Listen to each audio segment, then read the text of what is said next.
Hello, everyone, and welcome.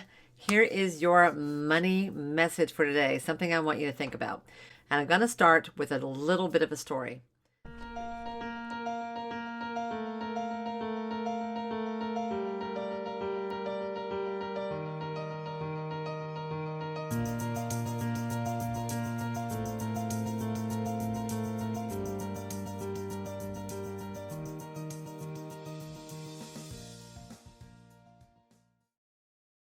So, a few years ago, I fairly unexpectedly found myself wandering around a really nice department store at a fairly nice mall in a neighboring city.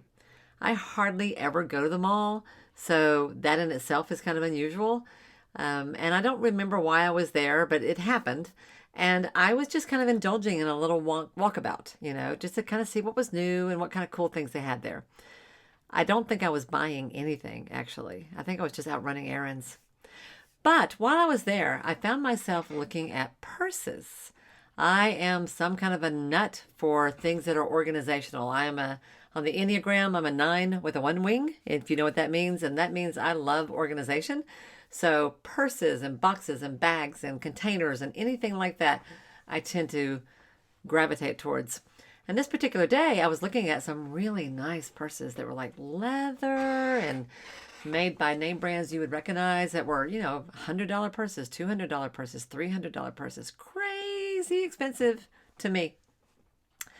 They had price tags on them that I personally would never pay. And while I was there, I couldn't help notice this group of teenage girls who were clearly hanging out after school and doing the same thing I was doing. Only I noticed that some of them were carrying these same purses.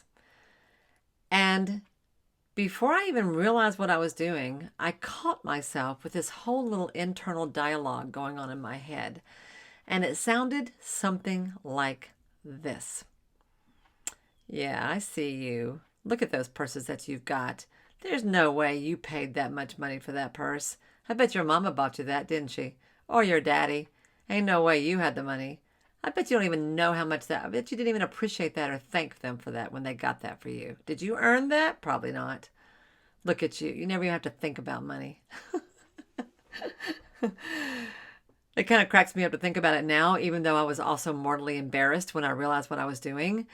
Um, but it was important to notice that because what I realized in that moment was that we all have this kind of a love-hate relationship with money. And our relationship with money, it's a lot like a two-sided coin. On one side, we hate it. We hate thinking about it. We hate worrying about it. We hate stressing over it. We hate talking about it. And sometimes we don't feel so great about people who have a lot of it either. And so it's really easy to find yourself sort of throwing a little shade their way when you see people who look like they have plenty of money. It's so easy, isn't it, to slip into our judgmental and pious high horse? It is for me, and I'm guessing if you're honest with yourself, there's some level at which you do this too, because I think this is pretty common. The other side of that coin is we love money. We wish we had more money. We worry about money all the time. We long for money. We dream about what we would do if we had more money. The vacations we would take our families on, the way we would fix things around the house that need fixing, the schools we wish we could send our kids to, or the lessons we want to buy for them. All the things that we would do if we had money, but we can't because we never have enough, or we think we don't have enough. That love-hate relationship with money holds us back. That is a split vibration. That is conflicted energy. It's kind of borderline, y'all. We are asking money to come closer at the same time we are pushing it away. So what happens? It doesn't really do much. It tends to stay kind of stuck. And we find ourselves looping through this pattern over and over and over again of wishing we had more, never quite having enough, resenting it when we don't have enough, feeling guilty when we do have enough, resenting it when we don't have enough, feeling guilty when we do. And this is kind of a mess. So we have to clean this up because you can't attract that which you abhor. If you resent money, why would it come to you? If you look at money with judgment and disdain, why would it want to come hang out at your house? Right? So I want to challenge you to begin noticing the dialogue that goes on in your head when you think about money in any way. Okay? And I want you to practice thinking about it in a new way. And I'm going to give you one little tip, sort of a fun little thing to do that can help shake this up a little bit.